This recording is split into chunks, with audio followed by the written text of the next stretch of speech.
Hi guys, I'm about to give you the best form of contraception here. So, like clockwork, every evening, my sister's children scream blue murder. They release all the tensions and frustrations of the day. Because they're twins, they set each other off as well.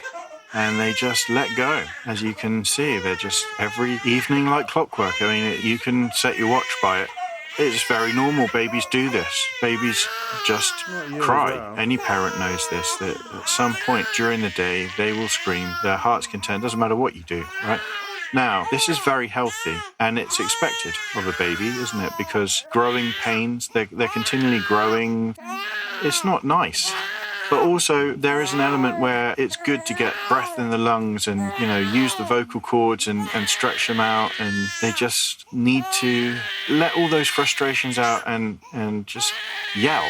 And there are spiritual parallels here, because I feel like worship has this element to it sometimes. It's not just, swinging back and forth to gentle music with your eyes shut. Worship can also be, Lord, help me, like the psalmist. I just need to get the frustrations out. But in our culture today, adults are not allowed to do this. We're not allowed to do this without looking like complete freaks anyway. And when people do it and they go completely mad and bonkers and they just let their frustrations out on everybody else, they're considered bad-tempered and just evil people or something. But we don't want to take out our frustrations and anger on other people. The Lord is the only one we should really bring that to. There should be grace when other people are like that with us, especially when we're like that with other people, because it's just an adult form of dealing with the stress and pressure and everything else. Obviously, there's a spiritual aspect to it where we are literally being tormented by demons as well in whatever moment, who are trying to orchestrate circumstances so that we sin and have resentment and bitterness against each other and all sorts of things.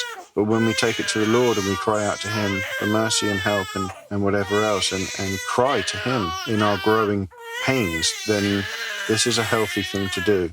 But actually, once you've had that good cry, once you've yelled out, really to your parent, isn't it? I mean, that's what babies are doing. Help me, Mom. Help me, Dad. Please help me. Then all of a sudden, peace.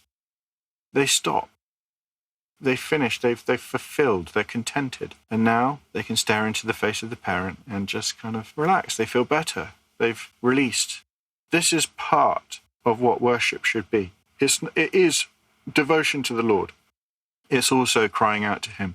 He knows what our cries mean. We don't have to even speak to Him. He already knows what we're going to say before we even say it. And so to worship Him is to put that in His hands as well. All of our crying and tears are bottled by Him, and He knows what we need before we even ask for it. So don't be afraid to scream blue murder sometimes. If you have to, if you need to release that frustration, maybe you might want to do it on your own and not take it out on someone. But still, it's a necessary part of life to cry.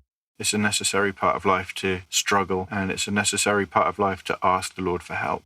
And that is just as much devotional and worshipful as a newborn like my nephew and niece, like clockwork, releasing their frustrations and crying out to their parent.